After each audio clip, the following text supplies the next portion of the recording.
Hi Emily, this is South of Salem. I'm Joey and I'm the vocalist. Hi, this is Pip. I play drums. I'm Fish and I play guitar. D, I play bass guitar. And I'm Cody and I play guitar too. Thank you guys for being here on Emily's Rock Show. I appreciate it massively. I know you're very busy guys at the moment. Okay, the first question I have for you is, how was South of Salem formed? / whose idea was it to start the band? So we as musicians were in a number of bands together over the last decade or so, and we just wanted to do something a bit more fresh. We got together, just kind of happened organically, all as a team. We just kind of got together and went, we're going to make a band, going to make an album, and that's how we were formed. Okay, I think the next question leads from the first question is, how did you all meet each other? So Pip and I, Joey, have known each other the longest. Yep. Well, since the late 90s, early 2000s. Yeah, I think it's just from like live shows and things like that. We would just go to gigs together and see each other playing shows. We kind of just met everybody through the music scene, really. Yeah, I knew Fish before I knew Joey. We used to play in bands that would play a lot of shows together. Mm-hmm. And then we sort of just ended up in a band together. Me and Cody were in a band called Switchblade Kiss together about 10 years ago, so we knew each other from back then. Yeah, and then me and Joey were in like the first initial version of what this band is today as well. So yeah, all just came together eventually. Okay, this next question is a rather obvious question, but how did you pick the name South of Salem? We knew we wanted the word Salem in the name, like that came up. And then it was just trying different variations. So it doesn't have a great deep meaning. It just came together, like it just sounded cool. We were churning out loads of different variations of names. We lived with different names. And that then came along, really unexciting story. And it just sounded the coolest, so we picked it. The next question is, why did you want to be a rock band rather than an indie or other genre of band? We wanted to do rock music because that's just what we all grew up on. Like we've always been into like rock and roll and rock music, and I think it was the natural kind of thing to do. Some of us like really heavy stuff, and some of us like lighter stuff. But yeah, it's kind of like that middle ground for all of us. All of us are into rock music. This one's it can be a bit of a personal one. It is, what is your songwriting process like? The songwriting process for this record right now is that Joey would usually write either the skeleton of a song, and then I'd like take it away, flesh it out, add some bits, take some bits away, and then Joey would get it back and add like even more melodies to it. Or there are a few different like variations. Like some songs I would just sit down and record like 4 minutes of riffs. That's how Cold Day in Hell was written. And then I sent it over to you, and then you put like the vocals on it and then sent it back. And then we, it's just a process like that. But all the super catchy songs seem to be like the super fast. It's quite you write organic. them really quick. Yeah, it's quite an organic process. Yeah, like Cody and Joey will come up with, between the two of them, a solid backbone of a track, and then when the drums start getting added to it, it might evolve a little bit and change, and that will change the riff, and then the end product of the song can be completely different to the way it starts. It's just organic, but the skeleton of it all is written by Joey and or Cody. What was your concept or inspiration behind this album? So for the album that we've made with this band, it's just kind of a natural progression of all of our kind of musical careers over the years. We've just evolved as musicians, and we wanted the music to reflect that maturity. We took like all of our influences from like the 80s rock all the way up to like the kind of heavy metal stuff, and kind of made something nice and unique and new and exciting for us. With regards like lyrically, it's kind of got a horror theme to it. I'm a big fan of horror movies and things like that. So lyrically, I kind of naturally sway towards that kind of dark, macabre subject matter. But behind that is the songs are actually very real emotions and very real situations that I've either found myself in or had friends dealing with, and I just kind of put a horror twist on it. And the kind of the puns and like the play on words for some of the titles are just kind of our sense of humor, really. We like to deal with stuff sometimes just by laughing at it, and sometimes we're dealing with it serious. So lyrically and musically, our songs reflect that, I guess. Why did you name the album The Sinner Takes It All? I think when we were originally talking about the artwork for the album, and it was like this, as I said, it was like this natural kind of progression of the band and us maturing and everything. And I kind of felt that this was our time, that we were going to break out and just be bigger than we ever have been, and reach more people than we'd ever reached, that kind of thing. So The Sinner Takes It All kind of came from this image of like the band taking on the world and touring as much as possible.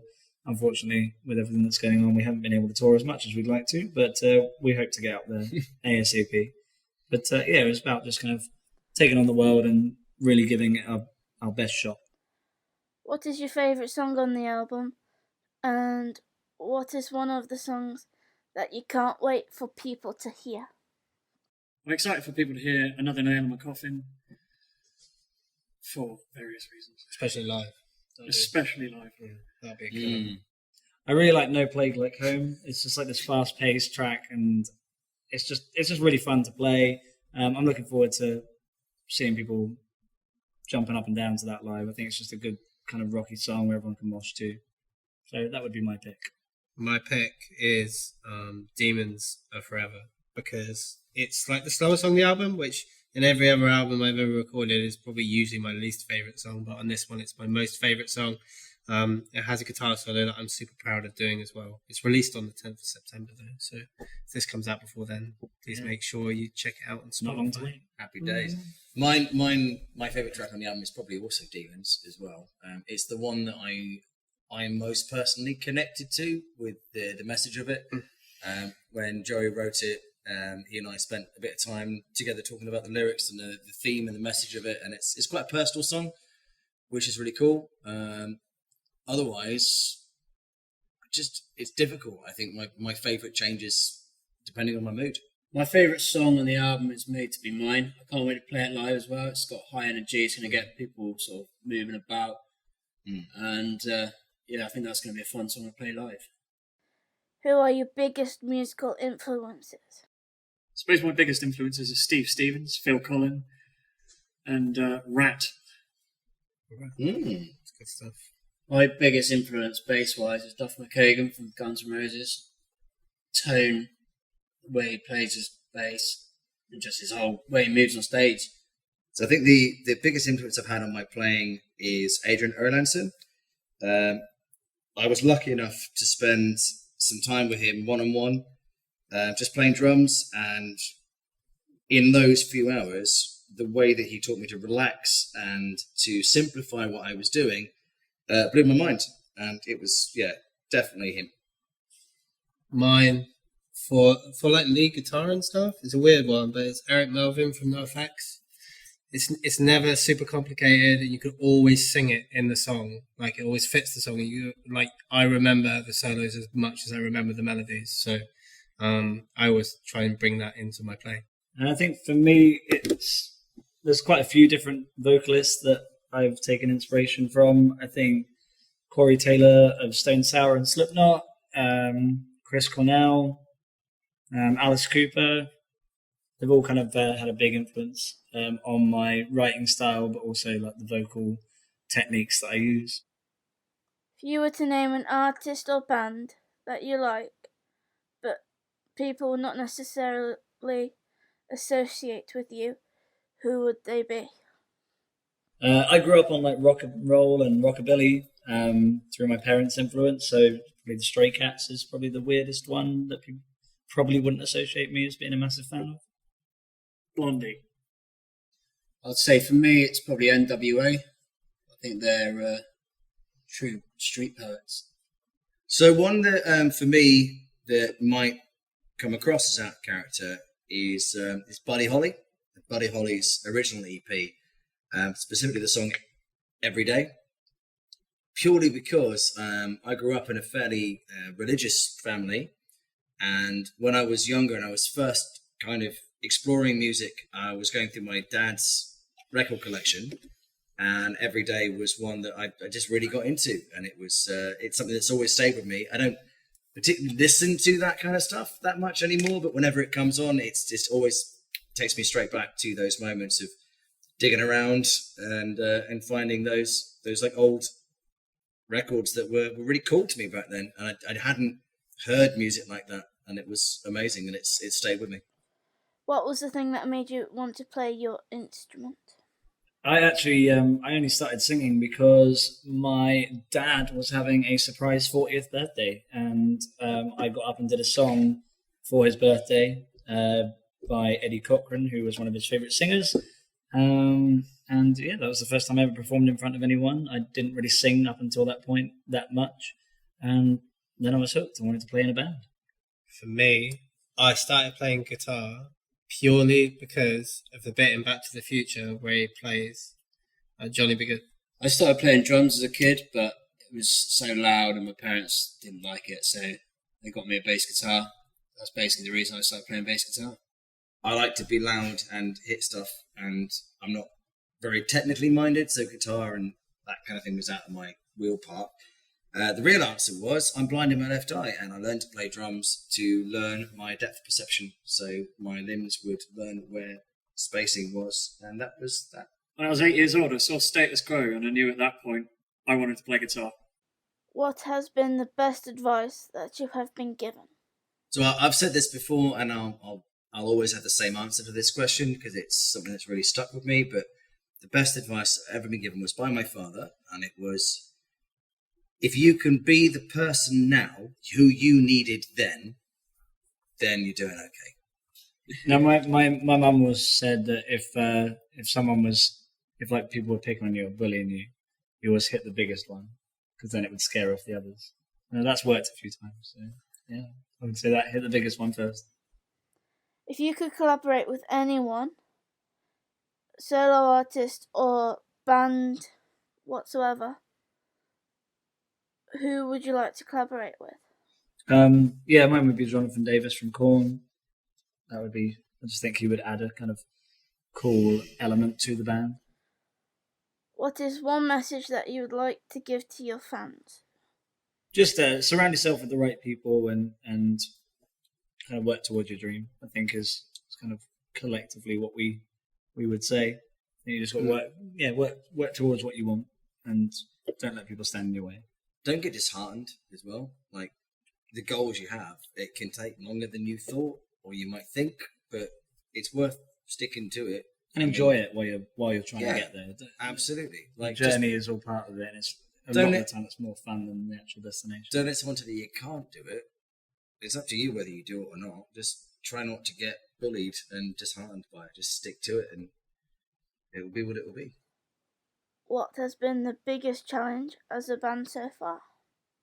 No, I think the biggest challenge for our band is being a new band. Although we've kind of been in lots of bands together previously, we've had to treat this as a whole brand new thing where people don't know who we are, and so building a fan base and trying to get our message across has been it's been fun, but it has been tough. And I think the challenge has been added to by the fact COVID and trying to start a band during these tough times. Yeah, I agree. This is a fun question. What has been the craziest thing that has happened to you or a friend at a gig? A band I mentioned on the other thing are called Shiny Toy Guns. Me and my friends found a way to go to their concert for free by being in their street team and getting people's numbers as they came in. We got people's email addresses for like an email list that Shiny Toy Guns will then send you all the stuff. And we didn't really know what they looked like, and we kind of accidentally asked the band for their email addresses for their own list. What do you do when you are away from the band? What do you do on your downtime? So it's difficult to answer that because there isn't really an outside of the band. We're all really good mates. We hang out. We socialize together. Like our family circles, our friend circles, they're all the same. We've got on for a long time, and there isn't really anything that we don't do that involves one or a few of us at the same time. We just we hang out outside of the band and in the band. It's what we do. When you are on tour, and gigging about, what would be the worst thing to have forgotten? And if you have forgotten something on tour, can you tell us what it was? Guitar, probably. It's probably the worst thing to forget. I have driven off into a gig. Yeah, Realised it's I was happened. back to get my bass. Yeah, Really? Yeah. It was a fire station gig. Oh shit! Well, at least it was only like Yeah. Yeah, I've turned up with no cables before. Yeah, that's annoying. pretty bad. One of your band members. Yeah, forgetting one of the band members is a pretty big one. This one might be a hard one for you, but what is your favourite song that you've written on the album? It was a joint effort between me and Cody, but I think like Cold Day and Hell lyrically is my favourite song from a lyrical point of view, and I just think the arrangement is cool in that song.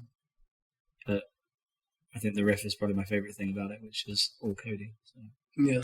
I think my favourite, like, it'd still be South of Salem, definitely. Like, right now, the album's about to come out, so it's like all my favourite songs on there, Yeah. to be honest. I agree. I kind of like Severely Yours, but like I like it because of the way we wrote it. Like me and you were just sitting in like your little studio thing, and I accidentally played half of the riff, and you were like, "What was that?" And then like 10 minutes later, we had a full song. So Yeah. I like it when that kind of thing happens. Yeah, Like, when it happens kind of organically and quickly like that, you normally know you're onto a winner, especially if you remember it a few days later. What has been your favourite concert that you've been to that is from a different artist or band? My favourite concert was the Motley Crue and Alice Cooper show. It was dubbed as the final Motley Crue show, and they kind of gave it their all. It was the first time I'd ever seen Tommy Lee doing the the roller coaster drum kit and stuff. It was very inspiring to see a stage show like that. For me, it was Guns N' Roses from the Not in This Lifetime tour at the Olympic Stadium. It was just mind-blowing. Mine is also Motley Crue. I can't remember what year it was. It was at Download, and they were playing in the tent, like in the second stage. And me and my friends queued up at the front of the stage. We like woke up in the morning, went all the way down there, sat at the front of the stage all day to watch Motley Crue. I watched Gallows, Bring Me the Horizon, My Dying Bride, Satellite Party, loads of bands. Couldn't have a wee. That was pretty bad. And then one of the bouncers noticed that we'd been there all day, and he came over. He gave us all the Mick Mars Plectrum, which was really sick. Really cool. And then we got to see Motley Crue, and I was right in front of Mick Mars, which is where I wanted to be. It was sick. It was good. Mine would be Silverchair in the Living End at Brixton Academy. In Sure '99, it was a fantastic gig. Mine would probably be Iron Maiden at Southampton Guildhall, which was it was the X Factor tour with Blaze Bayley. My favourite Iron Maiden album is X Factor, and it was the last night of the tour. And one of the things I just loved the fact that they just all started throwing custard pies at each other. It was amazing. It sounds bizarre. You had to be there. Weird. It was very cool. It was amazing. Aside from that, Cody, it'd be the last two shows we went to together, Behemoth and Cradle of Filth, are just standout shows. So good. And finally, what have you been up to since lockdown has been started? It's like coming out of lockdown. What have you been up to? We've just been kind of active on social media, just talking to fans and realizing what people think about the album or the singles that we've released and everything, and seeing people buying the album. It's been amazing. We've got like a load of album reviews as well from different media. Yeah. And it's been It's been great reading those and finding out what people think. You know, when you put in this much work and you never really know that you're onto something or you've got something really, really good. You know, if you're lacking confidence and stuff, you won't know that. And so when you read people enjoying the stuff and hear people enjoying the stuff, it's an amazing feeling. Good. We did like a lockdown single as well. It was like an acoustic version of one of our songs called Made to Be Mine. It's on the Facebook. You can go and check that out if you haven't. It's really it's cool. It's like all individual cameras. We're in quarantine. Something. Yeah, it was something really different for us as well because we normally work together. We normally get into a room together and work together, and so it was kind of weird all being at home separate. But we managed to put something really nice together. Yeah, it was fun. It was going to be a Facebook exclusive, but I mean, as we go along. We'll probably get it out there somehow if we can, get it on Spotify or whatever. But Get it on Napster. yeah, it was just really good. Lockdown gave us all a chance to kind of take a breath and catch up with everything. I think we've said before with the first single, when it came out, we were playing a show and we didn't really get a chance to watch it.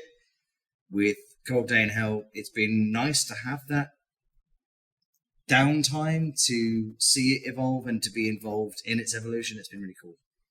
Yeah, just to see the reactions to everything. Yeah, It's man. been awesome. We've been south of Salem. Thank you very much for tuning in, and goodbye.